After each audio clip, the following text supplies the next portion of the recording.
So today there was an issue where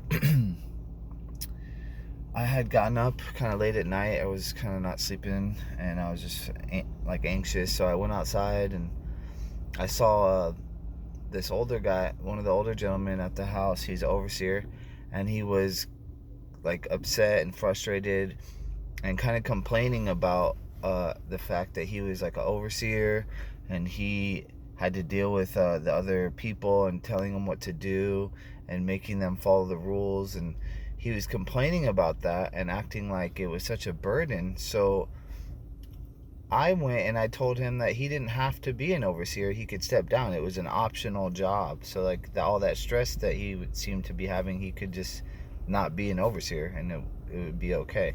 And I had explained that to him, like frustrated that he was complaining about being an overseer when like you don't have to be an overseer. You could just step down and like somebody else could take that spot that would feel more confident. Like some of the other overseers that I've never once seen complain about being an overseer. So after this incident, I guess a couple days later, because this wasn't today, this was actually a couple days ago. I'm just talking about it today.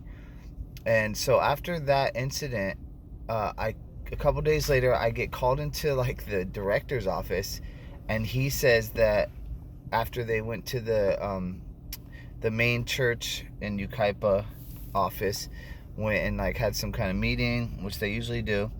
And he told me that it was brought up in this office that I had, basically he was saying I had disrespected him and it's not my place to tell overseers anything, basically, and he can kick me out if he wants to, basically is what happened.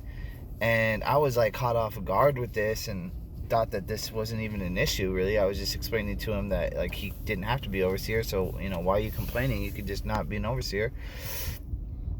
And I was just shocked. I was very shocked that this had happened.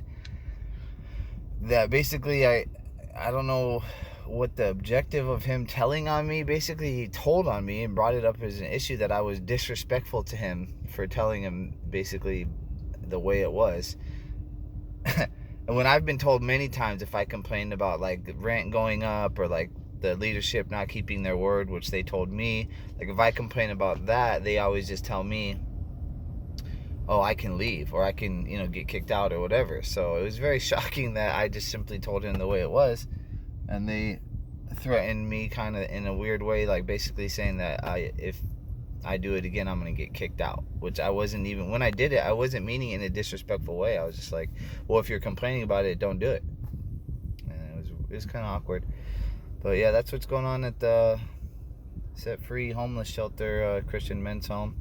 I mean, there's a lot of good that could come out of it, but there's a lot of weird things going on with the leadership that just make it harder for the third phasers who work and full-time jobs and then deal with this weird petty like leadership power struggle thing that's just really weird. I mean, there was no issue and they're turning things into issues that aren't issues. So I just wanted to keep you guys updated with my life. I'm doing fine. I'm working full-time.